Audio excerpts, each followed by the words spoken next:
मेरा यही political party का अब आखिरी मैं सवाल पूछ रहा हूं आपसे, आखिरी सवाल पूछ रहा हूं, पॉलिटिकल पार्टी का अब डिफेंस क्या होगा, इंक्लूडिंग भारतीय जनता पार्टी? जब वो चुनाव में जाएंगे तो डिफेंस क्या होगा? क्या इस मुद्दे पर चर्चा ही नहीं करेंगे, या कोई नैरेटिव वो लेकर के आएंगे? अमित शाह जी नैरेटिव लेकर के आए हैं कि हमको 303 सांसद था, उस हिसाब से अगर हमको इतना पैसा मिला है तो क्या बुरा हुआ है, देखिए उनको इतना सांसद है, उनको इतना पैसा मिला। तो ये क्या ये डिफेंस काम करेगा?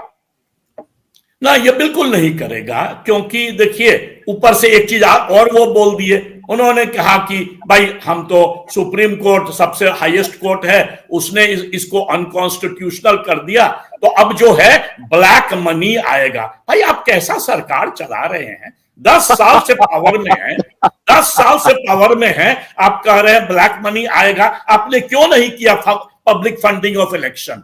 पब्लिक फंडिंग ऑफ इलेक्शन दुनिया के 70 देश में होता है, एक केस नहीं है करप्शन का उसमें। और मैंने आपको कल नहीं शुक्रवार को भी बताया था कि यूरोप, जहां डेमोक्रेसी सबसे क्लीनेस्ट माना जाता है, मैं अमेरिका का नाम नहीं ले रहा हूं क्योंकि वहां भी करप्शन है, मैंने जापान का नाम नहीं लिया क्योंकि वहां भी करप्शन है, बट यूरोप के बहुत सारे कंट्री जैसे कि स्कैंडिनेवियन कंट्रीज है, वहां पर करप्शन ऑलमोस्ट जीरो है। वहां पर पब्लिक में तो बिल्कुल zero.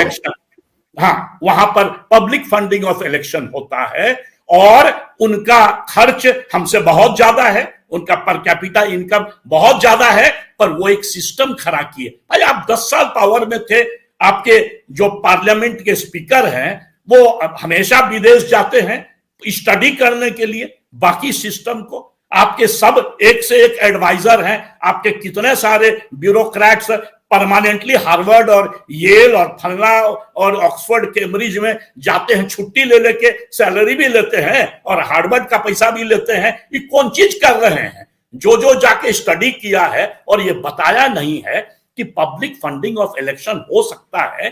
Public funding of election मतलब कि एक कंट्रोल्ड फंड, और आप एक फॉर्मूला बना लीजिए कि कैसे करके दीजिएगा। और भारत में भी टीएन सेशन से लेके अभी तक के बहुत सारे इलेक्शन कमिश्नर ने ये प्रपोजल दिया है। कुरैशी साहब जो हैं, एसवाई कुरैशी, उन्होंने भी दिया है एक प्रपोजल। अच्छा, इतने सारे कमिटी बन चुके हैं इस पर, तो आप क्यों नहीं किए 10 साल में? आपको यदि मन था कि ब्लैक मनी चुनाव में नहीं जाए तो आप इतना दिन बैठ के क्या कर रहे थे 10 साल से?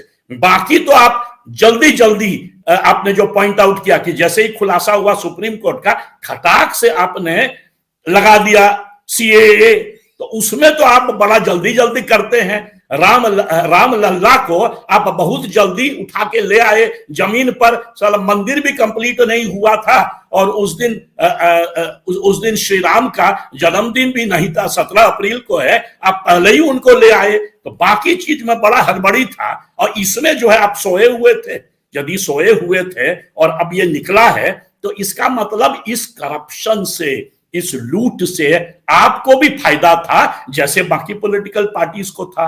पर आप क्योंकि सबसे बड़े प्लेयर हैं तो सबसे बेसी पैसा खाए हैं, तो पैसा लौटाइए पब्लिक को, पीएम केयर में नहीं, पब्लिक को लौटाइए। पब्लिक का पैसा है ये, उन गरीबों का जिसको आपने कहा था कि 15 लाख रुपया देंगे, उन गरीबों का जिसको आपने कहा था 2014 में, 2019 में कि अधिकार देंगे, फार्मर का जिसको आपने कहा था कि तुम्हारा इनकम डबल करेंगे, वहां तो आप फेलियर हो रहा है आपका।